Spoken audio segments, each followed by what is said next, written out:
Bismillahirrahmanirrahim. Assalamualaikum dan salam sejahtera. Saya Eli Esterina binti Muhammad Fasiah dari IPG Kampus Bahasa Melayu akan membentangkan DLO bagi Kapasiti Pedagogi Pembelajaran Bermakna. Kursus ini dilaksanakan bersama 6 orang pensyarah dan DLO ini telah dibangunkan oleh Puan Eli Esterina dan dibantu oleh Puan Nurul Azlifah. Perbentangan DLO ini juga telah disertai oleh 5 orang pelajar. DLO yang dihasilkan ini adalah bagi kursus EDUP 3113 Psikologi Pembelajaran semester 2 tahun 1 bagi kumpulan A1 hingga A11. Proses untuk merungkai kursus dibuat bersama-sama dengan semua pensyarah yang mengajar bagi memahami lebih jelas berkenaan kursus. Terdapat 3 hasil pembelajaran kursus. Berikut ialah borang merungkai kursus yang mengandungi kemahiran, pengetahuan, mikro, makro, hasrat pembelajaran dan kriteria kejayaan. Big idea bagi kursus EDUP 3113 ialah pembelajaran berkesan memacu kemenjadian murid. Berikut ialah 3 essential question yang dikenal pasti dari big idea tadi. Okey, di sini juga ialah bukti screenshot DLO yang telah dihasilkan yang lebih berfokus kepada aktiviti yang dijalankan untuk kursus EDUP 3113 Psikologi Pembelajaran pada semester lepas. DLO ini terdiri daripada 3 modul pembelajaran bermakna mengikut 3 HPK yang ada. Pembelajaran bermakna 1 ialah pembelajaran holistik yang terdiri daripada 2 aktiviti pada arah C2.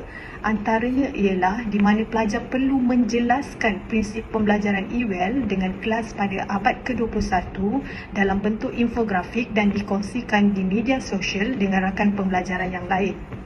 Bagi pembelajaran bermakna yang kedua pula terdiri daripada 2 aktiviti pada aras menganalisis antara aktiviti yang pelajar perlu menghasilkan video TikTok bagi menerangkan tentang teori konstruktivism dan teori pembelajaran sosial dan membuat analisis kaedah dan strategi yang sesuai yang dijalankan di dalam kelas.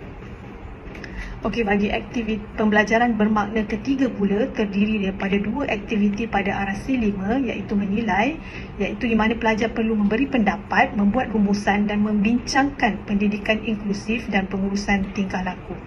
DLO yang dihasilkan ini sangat memberi pemanfaatan digital dari aspek reusable di mana penggunaan Google Site yang boleh dicapai 24 jam sehari oleh pengguna lain bersifat replicable iaitu dapat digunakan oleh pengguna lain untuk direplikasi dalam pembelajaran. Seterusnya bersifat interaktif di mana penggunaan web 2.0 yang menarik minat serta user-friendly. Pemanfaatan digital yang terakhir bersifat co-create atau co-design iaitu di aplikasi dan ruang pembelajaran yang tertumpu kepada pelajar. Baiklah, berkaitan refleksi pelajar yang telah mengikuti kursus psikologi pembelajaran EDUP 3113, terdapat pembelajaran bermakna 6C yang dapat diterapkan melalui kursus ini iaitu collaboration, character, citizenship, communication, creativity dan juga critical thinking. Yang pertama ialah collaboration. Apabila kami telah berupaya untuk berkolaboratif dengan para pelajar, para pensyarah dan juga komuniti luar melalui perkongsian Google Meet berkaitan pendidikan inklusif bertajuk Perbandingan Sistem Pendidikan Inklusif antara Malaysia, Finland dan juga Ireland, serta sesi perkongsian Coffee Talk Teachers and Counselors bersama pensyarah IPG di seluruh negara. Yang kedua ialah citizenship apabila kami telah berupaya untuk meningkatkan semangat kewarganegaraan sekaligus berupaya menyelesaikan isu-isu global melalui kolaboratif bersama-sama rakan PRS IPG Kampus Bahasa Melayu melalui perkongsian Instagram berkaitan topik tips kesihatan mental, juga perkongsian maklumat melalui media sosial Instagram berkaitan topik 1, prinsip pembelajaran EWEL dan juga perbincangan tentang isu global pendidikan inklusif bersama rakan pembelajaran global maya dari seluruh negara. Yang ketiga ialah karakter, yakni kami telah berupaya membina sasiah dan juga karakter yang baik melalui interaksi bersama pensyarah Unit 10 tentang inovasi dalam pendidikan dan sekaligus kami dapat untuk bekerja dalam kumpulan dengan baik dan meningkatkan kemahiran interpersonal yang sangat baik dalam sesi sumbang saran. Yang keempat ialah communication. Apabila kami telah berupaya untuk mengetengahkan komunikasi yang sangat baik melalui pembentangan dalam Google Meet, sesi soal jawab bersama pensyarah dan juga melaksanakan aktiviti gallery walk untuk menyampaikan idea kepada rakan-rakan yang lain. Yang kelima ialah kreativiti. Apabila kami telah berupaya untuk mengetengahkan kreativiti dan juga inovasi dalam menghasilkan pelbagai input berkaitan topik psikologi pembelajaran, yakni kami telah menyebarluaskan infografik melalui buletin IB secara holistik dan juga menyeluruh di IPG Kampus Bahasa Melayu, dan juga menghasilkan nota dan peta grafik melalui Canva, Google Slide, PowerPoint dan sebagainya. Dan kami juga telah berupaya untuk menghasilkan video-video pendek yang dapat dimuat naik dalam TikTok melalui aplikasi Powtoon. Dan pada akhirnya, pembelajaran bermakna 6C yang terakhir iaitu critical thinking, kami telah berupaya untuk berfikir secara kreatif dan juga kritis dan telah menghasilkan inovasi untuk menangani masalah pembelajaran murid melalui permainan berasaskan teknologi. Dan juga kami telah mempelajari bahasa isyarat dan membincangkan topik berkaitan strategi pengurusan tingkah laku murid berkeperluan khas, khususnya untuk murid yang mempunyai masalah pertuturan dan juga pendengaran. Model pembelajaran pelajar ataupun MPP adalah untuk merancang strategi PEP yang terbaik, mengetahui keperluan untuk pelajar-belajar dan menyediakan deep learning test. Berdasarkan model pembelajaran pelajar, digital learning objek yang dihasilkan dari subjek EDUP 3113 iaitu psikologi pembelajaran dapat dilihat dari 3 komponen utama iaitu belajar cara belajar, aspirasi dan juga perhubungan. Belajar cara belajar ataupun dikenali sebagai self-navigator merupakan salah satu komponen yang ditekankan dalam MPP. Melalui komponen ini, kami dapat membuat refleksi maklum balas daripada informasi yang diterima daripada pensyarah-pensyarah maupun orang sekeliling. Selain itu, kami turut diberi peluang untuk mengeksplorasi penggunaan alatan digital seperti aplikasi Twitter dengan mengikuti pakar-pakar luar untuk mendapatkan informasi tambahan. Kami juga bertanggungjawab terhadap pembelajaran sendiri seperti mengenal pasti tindakan dan juga strategi pembelajaran yang efektif dan bersesuaian dengan diri sendiri. Selain itu, kami turut berusaha mengatasi kelemahan melalui pelbagai cara serta menggunakan kelebihan yang ada ke arah mencapai pembelajaran yang bermakna.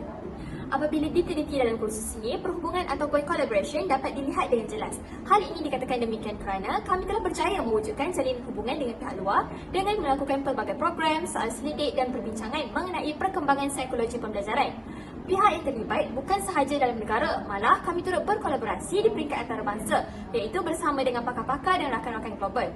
Melalui perkongsian ini, kami memperoleh pelbagai pengetahuan baru berkaitan dengan isu dan cabaran pengurusan tingkah laku murid termasuk murid berkeperluan khas. Seterusnya, kami dapat membina kemahiran dan membentuk hubungan interpersonal dan juga intrapersonal secara langsung dalam program-program yang telah dikendalikan. Hal ini mewujudkan ciri pelajar kontemporari iaitu global connector yang mana kami dapat berinteraksi dengan orang luar untuk mendapatkan informasi tambahan. Dengan cara ini, penglibatan aktif secara kumpulan turut terbina. Malah kami juga mampu bekerja secara individu tanpa sebarang kekangan luar. Melalui hubungan yang dibina, komponen aspirasi terwujud yang mana segala pencapaian dipengaruhi oleh jangkaan dan keperluan minat tanpa ada paksaan dan desakan luar. Selain itu, kami turut yakin dan percaya akan kemampuan diri dalam pembelajaran melalui penggunaan pelbagai aplikasi digital yang menarik. Seterusnya, menggalakkan kami melibatkan diri secara aktif. Pengetahuan kami dapat ditingkatkan pada tahap optimum dan tidak terhad pada pengetahuan asas sahaja. Kesannya, membentuk sahsiah dan keterampilan diri dalam pelbagai perspektif. Seterusnya, kerangka 3E iaitu Engage, keterlibatan, Enhancement, penambahbaikan dan Extension, perluasan dalam khusus psikologi pembelajaran.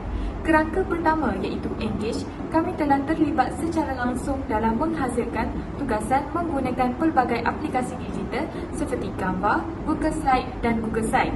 Selain itu, kami juga telah menyertai beberapa program yang berkaitan dengan kursus EDUP 3113 Psikologi Pembelajaran untuk meningkatkan pemahaman dan pengetahuan berkaitan dengan psikologi pembelajaran.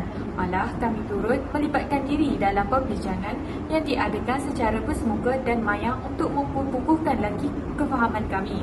Kerangka yang kedua iaitu Enhancement, kami telah menambah baik tugasan kursus dengan menggunakan pelbagai aplikasi digital yang menarik seperti Flipbook dan Canva. Selain itu, kami juga telah berhubung dengan pensyarah kursus bagi mendapatkan bimbingan dan maklum balas dengan lebih lanjut untuk menambahbaikkan lagi tugasan ini. Akhir sekali, kami telah memperkembangkan pengetahuan sedia ada dengan membuat kolaborasi secara maya dengan pakar dan rakan-rakan dari luar negara. Kami juga telah berhubung dengan pensyarah luar dengan menggunakan aplikasi seperti email untuk membuat soal selidik tentang masalah pembelajaran yang sering dihadapi oleh murid. Baiklah, pembentangan diteruskan dengan kerangka 3R iaitu Rigor, Relevance dan Relationship. Bagi R yang pertama iaitu Rigor telah diterapkan dengan menggalakkan pelajar-pelajar daripada awal semester sehingga hujung semester untuk memfokuskan satu tema sahaja. Bahan-bahan yang disediakan oleh kedua-dua pensyarah dalam DLO adalah menekankan tema atau B-idea iaitu pembelajaran berkesan memacu kemenjadian murid. Seterusnya, R kedua ialah relevance. Relevance dapat dicapai apabila pengetahuan tentang gaya dan teori pembelajaran yang berkesan dapat membentuk kemenjadian murid. Kemenjadian murid dapat dicapai kerana subjek ini mewujudkan suasana pembelajaran yang relevan dengan kehidupan seharian serta dunia sebenar. R yang ketiga ialah relationship iaitu perhubungan yang diterapkan daripada bimbingan pensyarah membawa kepada extension iaitu perhubungan luar seperti webinar bersama pakar dan perkongsian bersama rakan global pembelajaran maya.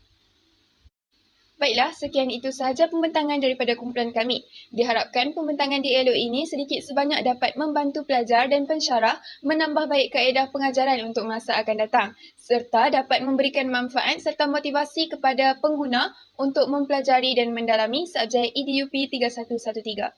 Sekian, terima kasih.